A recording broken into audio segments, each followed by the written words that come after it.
Hello students, myself doctor Swati बाला।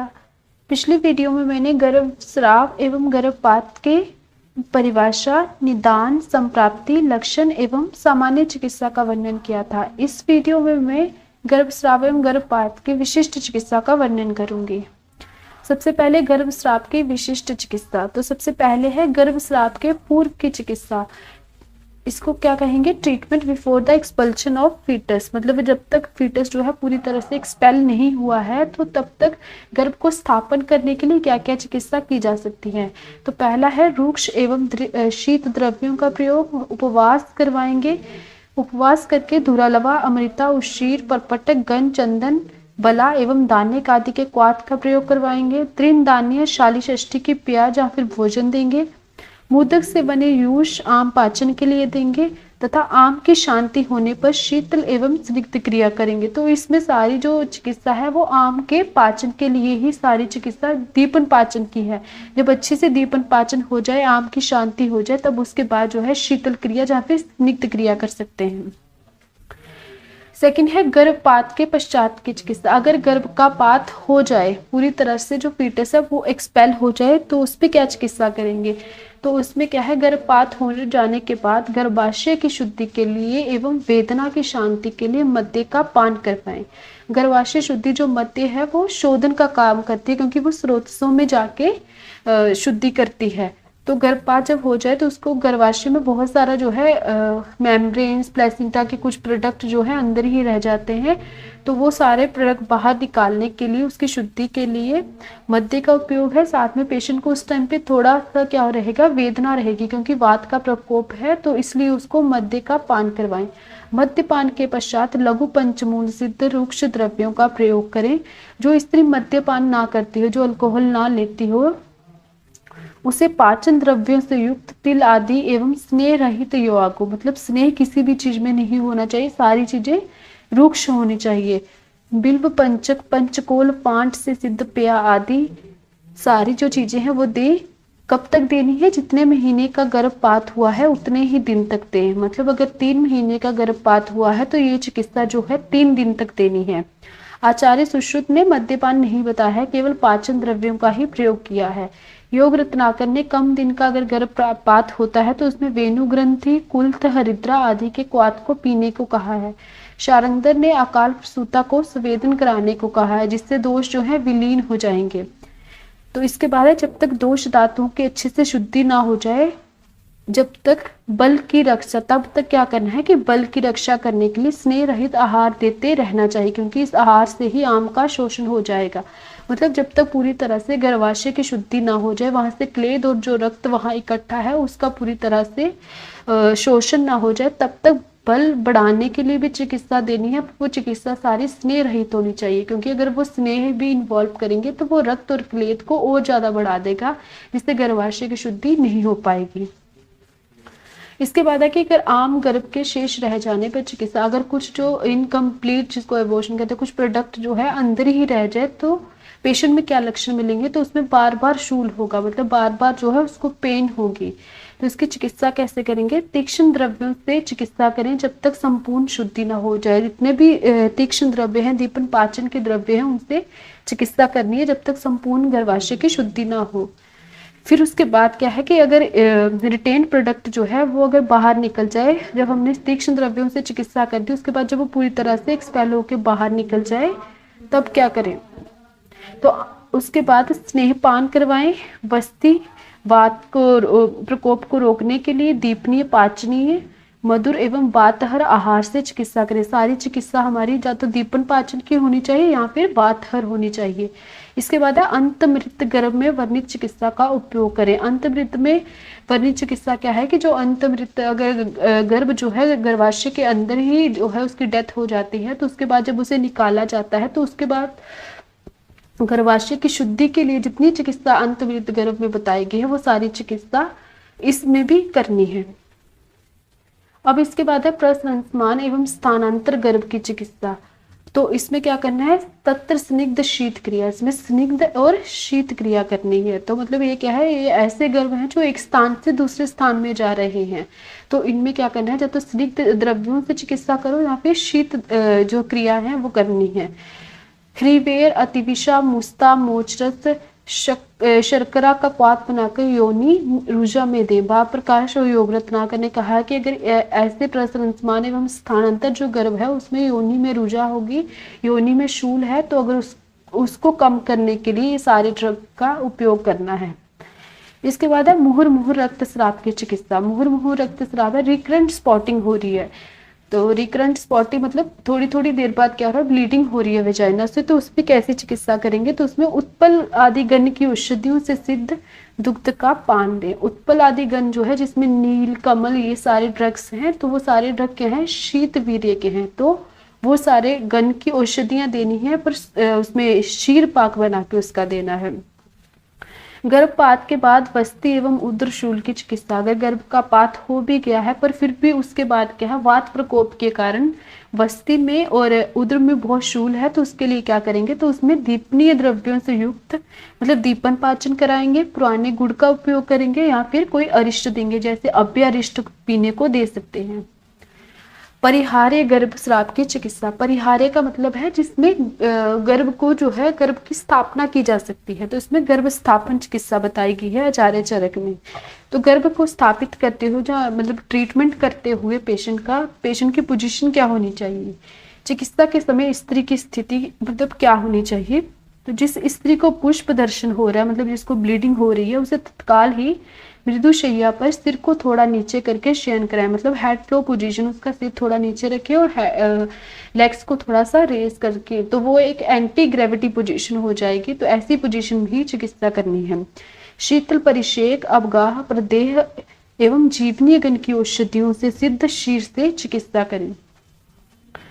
गर्भ के व्यवस्थित हो जाने पर चिकित्सा। हमने इतनी चिकित्सा की, उसके बाद क्या हो गया, गर्भ व्यवस्थित हो गया, मतलब गर्भ जो है स्टेबल हो गया, यूएसजी वगैरह किया, तो उसमें जो कार्डिक एक्टिविटी जो है नॉर्मल आ रही है और एक्सटर्नल ऑस भी जो है वो क्लोज है, नॉर्मल जो फीटस है वो अभी जो है प्रेगनेंसी कंटिन्यू हो रही है, तो उसके बाद क्या चिकित्सा कर सकते हैं, तो उसमें उदुम्बर शलाटू का प्रयोग कर सकते हैं शीर के साथ, गोदुग्ध जहाँ पे गोदुग्ध के साथ उसका उपयोग कर सकते हैं। उदुम्बर शलाटू क्या, कच्चे गूलर के जो फल हैं उसका उपयोग करें गोघृत या फिर गोदुग्ध के साथ।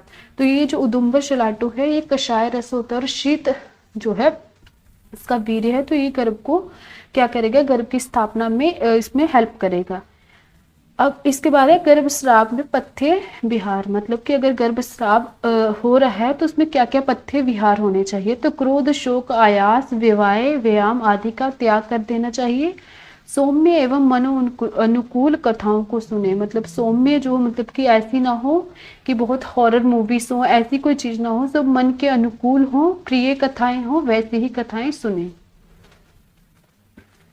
इसके बाद है बाह्य प्रयुक्त औषधियां। ये तो सारी चिकित्सा जो थी ये दीपन पाचन की ही चिकित्सा थी। अब इसके बाद जो है एक्सटर्नल मेडिसिन क्या यूज कर सकते हैं, तो सबसे पहले योनि पिच्चू। तो योनि पिच्चू क्या है, पिच्चू एक कॉटन वॉल है जिसको जो है पर वेजाइनली मतलब वेजाइना में रखा जाता है किसी मेडिसिन में डिप करके, चाहे वो ऑयल है चाहे वो घृत है, तो उसको 1 से 2 घंटे आमूत्र काल मतलब जब तक कि फिर से अर्ज ना हो यूरिनेशन की तब तक उसको वहाँ पे रिटेन रखना है। तो वो क्या है, जितनी भी मेडिसिन हम दे रहे हैं वो सारी क्या है वेजाइना से क्या होगा, वेजाइनल एपिथेलियम से वो अब्सॉर्ब हो जाएगी, ठीक है। तो योनि पिच्चू में हम मधुएष्टि एवं सर्पी का उपयोग करेंगे, शीरी वृक्षों के क्वाथ का उपयोग करेंगे, न्युग्रोध आदि गण के शुंग का उपयोग कर सकते हैं या फिर न्युग्रोध आदि गण के तेल का उपयोग करेंगे। सेकंड है योनि लेप। योनि पे लेप किस चीज का करेंगे, तो शतदोत एवं सहस्त्रदोत घृत का योनि एवं नाभि पर लेप करें। परिषेक है इसमें गाय दुग्ध गोदुग्ध का उपयोग करें, मधुएष्टि के क्वाथ का उपयोग करें या फिर न्युग्रोध आदि गण के कषाय का परिषेक कर सकते हैं। अवगाहन में शीतल जल, अव्यंग में गर्भिणी को लाक्षादि तेल से अव्यंग करें जिससे गर्भ जो है पुष्ट होता है। योग रत्नाकर के अनुसार कुमारी लड़की के द्वारा बनाए हुए गर्भिणी के बराबर लंबे सूत्र को कंकटी की जड़ में लपेटकर कमर पर बांध देना चाहिए, तो इसका हो सकता है प्रभाव से कार्य होगा। अब इसके बाद है कि अभ्यंतर प्रयुक्त औषधियां क्या क्या है, इंटरनल क्या मेडिसिन दे सकते हैं जिस स्त्री को गर्भस्राव एवं गर्भपात हो रहा हो। तो सबसे पहले गर्भ स्थापक औषधियों का प्रयोग करेंगे। पुंसवन कर्म में बताए गए लक्ष्मणा आदि को मुख एवं नासा से प्रयोग करवाएंगे। न्योग्रोध आदि शुंग से। तो न्योग्रोध आदि शुंग क्या है, जो बरगद के जो रेड पत्तियां रहती हैं, जो अभी नई पत्तियां उगती हैं, उसको शुंग कहते हैं। तो उससे साधित क्षीर सर्पी का एक अक्षपान कराएंगे। पद्म कुमुद केशर मधु शर्करा एवं क्षीर घृत का पान कराएंगे। श्रृंगाटक कसेरु एवं पुष्कर बीज का सेवन करेंगे। दातकी गैरिक सर्जरस एवं रसांजन के चूर्ण को मधु के साथ देंगे।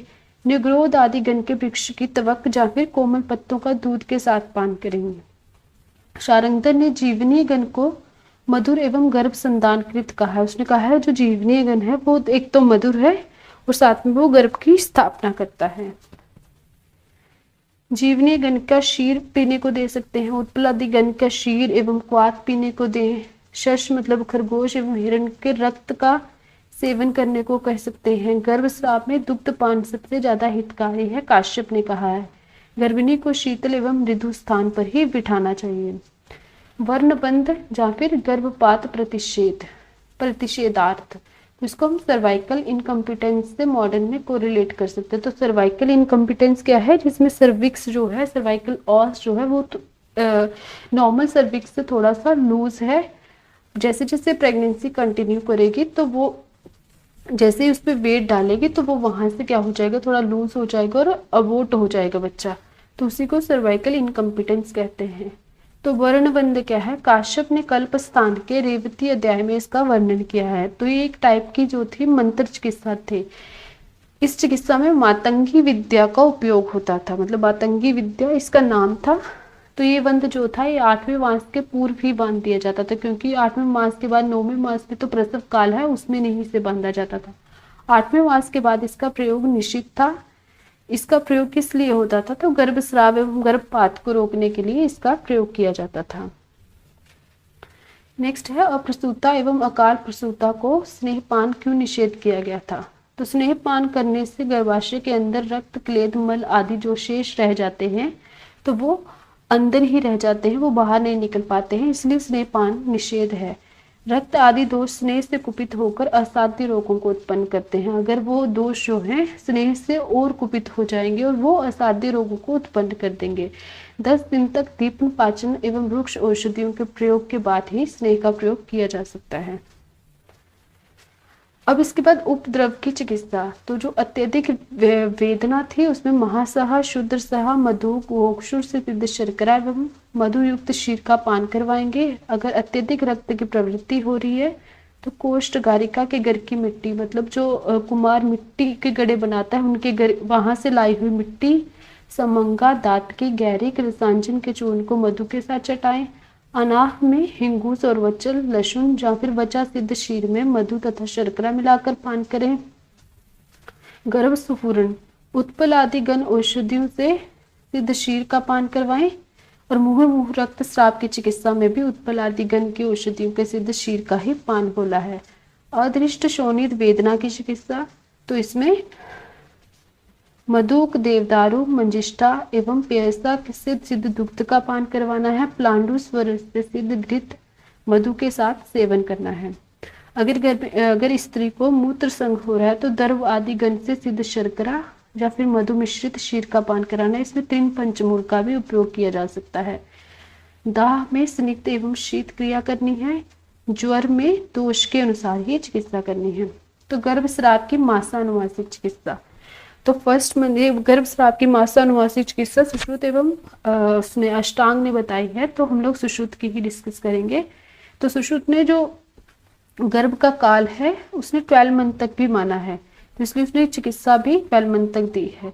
तो फर्स्ट मंथ में क्या है, मधुक, शाक बीज, प्यस्ता, सुरदारू। सेकंड मंथ में अश्मंथा, कृष्ण तिल, मंजिष्ठा, शतावरी। थर्ड मंथ में प्यस्ता, प्रियंगुल, लता, उत्पल, सारिवा। 4th मंथ में दूर्वा, सारिवा, रासना, वारंगी, मधु। 5 मंथ में काश्मीरी शीरी वृक्षों की त्वचा। 6 मंथ में बला, शिग्रु, गोक्षूर।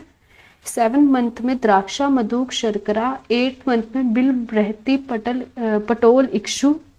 9 मंथ में अनंता, सारिवा, मधुएष्टि। 10th मंथ में शुंठी, मधुएष्टि, सुरदारू से सिद्ध शीर। 11 मंथ में उत्पल, शिवा को शूल शांति के लिए दें। 12th मंथ में सिता, विदारी, काकोली, शीर आदि का प्रयोग करें। तो ये सारी औषधियां जो है शीर से ही देनी है या फिर शीर से सिद्ध करके देनी है। अगर आपको कोई डाउट हो तो मुझे कमेंट में बोल सकते हैं, और अगर आपको कोई टॉपिक पढ़ना हो तो भी मुझे कमेंट में बता सकते हैं। Thank you for watching.